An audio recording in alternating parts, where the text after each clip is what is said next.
Hi.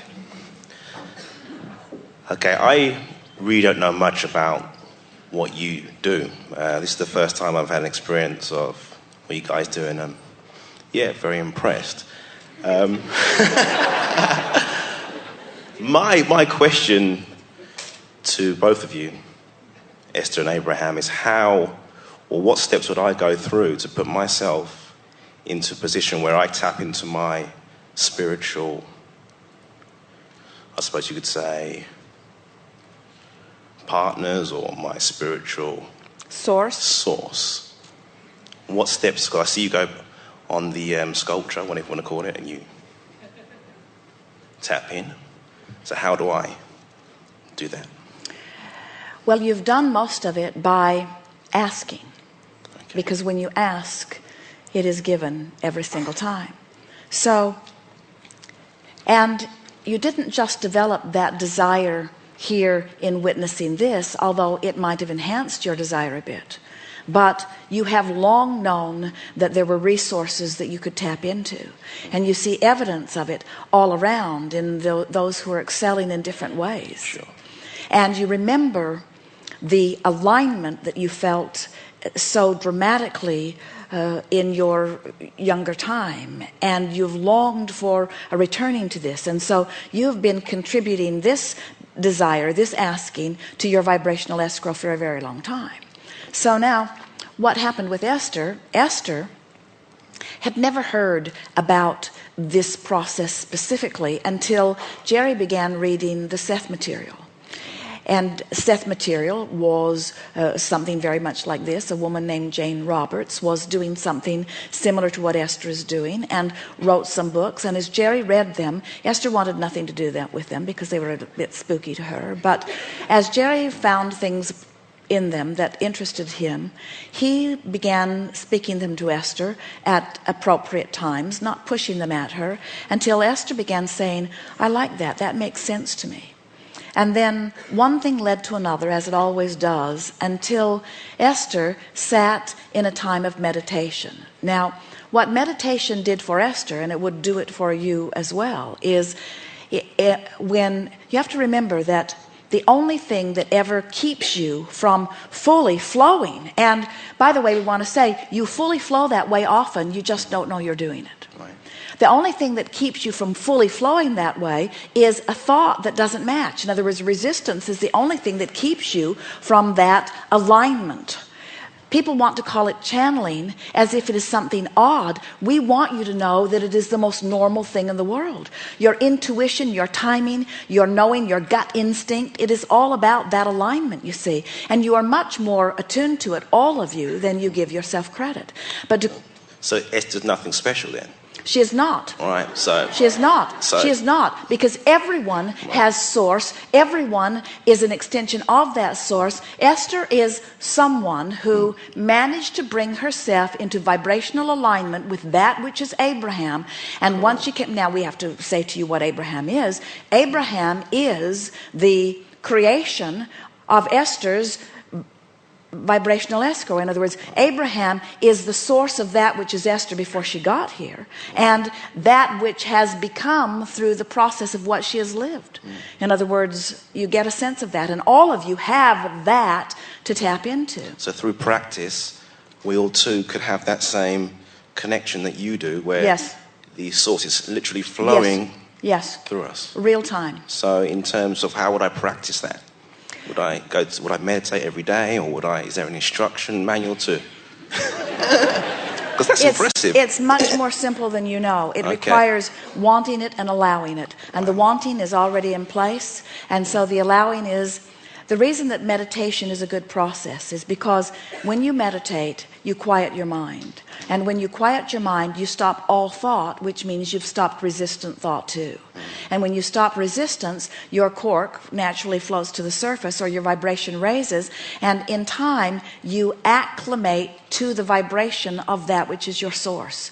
And when you do that, what your source thinks is your knowing too.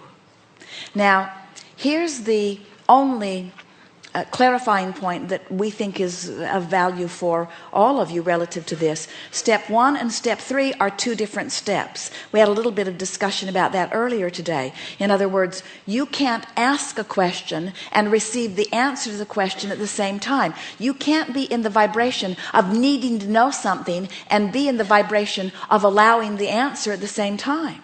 That's what makes it a little tricky for so many, especially in the beginning. In other words, Esther had the benefit of Jerry, who was doing the asking. So all Esther had to do was bliss out or meditate out. She just had to bring herself into vibrational alignment. Even here, you all are doing all of the asking. And we are doing the answering, and Esther is in the receiving mode. In other words, her dominant intent when she stands here every time, she says, I want to speak clearly your words, which means I want to get my preferences, I want to get my prejudices, I want to get my vibration out of this. I want to be a blank slate so that that which is being asked can flow through me. Wow. So we all can connect, essentially. Yes. And we've all got our different... No exceptions. This is called Abraham. Mine could be called Billy. But the name that will be given to you will be unique. In other words, Esther was tuned in to the vibration of Seth. But when the energy began moving through her, a different name was given to describe and to honor the unique interpretation of this. In other words, there are many who are saying, oh, I am now receiving Abraham, and they are wanting validation from Esther, from us, that they are. And we say, there is not another that is receiving uniquely this. Everyone will receive their own, and their words will be different too. Many have been listening to the tapes, and so they're beginning to parrot the same, but it is not the same. Each of you, and it does not need to be the same, and it is good that it is not the same. You're all uniquely translating. You came forth to create your reality, you see, not to regurgitate someone else's. Okay, so you're just essentially connected to the source, and it's just flowing through you, and you're just giving it to the universe. Precisely. And what we would recommend, especially in the beginning, is sit for a while, maybe for a few days, as you identify what it is you want to talk about. If you had known us better, interesting that here you are. But we would say to anyone who's coming to a gathering like this, and many of them did that, that's why we've had such an incredible day together, as you think about the things that you would like to know through over a period of a few days, you are really queuing up your asking, and you are causing your asking to be parlayed or put into this vibrational escrow where source has been working on it for a while, you see. And so the asking, the step 1, is something that you're doing deliberately. I wonder about this. I'd like to know about this. Wouldn't it be nice if I knew this? I wonder how this fits together. I wonder how this fits together. And then sit with an intention of quieting your mind and just let yourself receive. Don't try to speak it. Don't try to write it down. Don't try to record it. And don't try to make it something that it isn't. Just sit in this absence of thought, in this quieted mind, and receive this knowing. And what happens? You see, we are not whispering words into Esther's ears that she is repeating to you.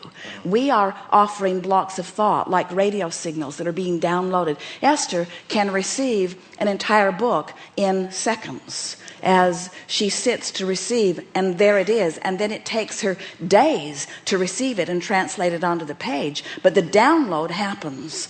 And so when you realize that your work is the translator of this, the only thing that you have to do is get yourself up to speed with the energy, which means be as happy as you can be. Get into a place of appreciation.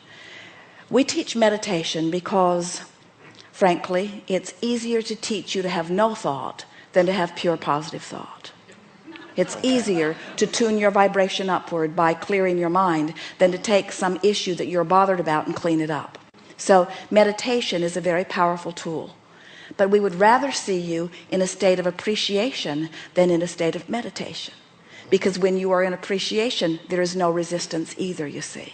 So you love yourself into alignment. You bring yourself into alignment by loving others. You appreciate yourself into alignment. You appreciate others and bring yourself into alignment. You meditate yourself into alignment. In other words, it's just tending to your vibrational scale. It's tending to this gap. It's wanting to feel good. It's looking for reasons to feel good. It's wanting to find the positive aspects in things. It's waking up determined that you're going to look for things that feel good. It's moving away from things that don't feel good. You find yourself not wanting to have those long conversations with friends who've been complaining about this and that. You find yourself choosing different things to watch on television, and you make CNN something that you never watch again. In other words, you bring yourself to a place where you're looking for the positive aspects of your world and of your life and of your body and of your friends and of the things that you think about. And little by little, you tune yourself to the vibration of source. And again, you don't have to be there always. Esther doesn't only have pure positive thoughts. Esther has things that she pushes against, but Esther can't push against and do this at the same time, you see. And so when she gets ready for you, you're very good for her, because she feels responsible to you in the sense that she wants to be this open vortex. She wants to be this clear channel where you can receive the perfect answers to your questions. And so she prepares herself as best she can. And over time, she's come to the place where she knows that no matter what conversation just happened, no matter what happens in her life, no matter what's happening in the world, no matter what happened, even maybe while she's walking from backstage out onto the stage, no matter what happens, when she gets to that platform, she knows that she can clear her mind of all resistance and receive. And we know that of you as well.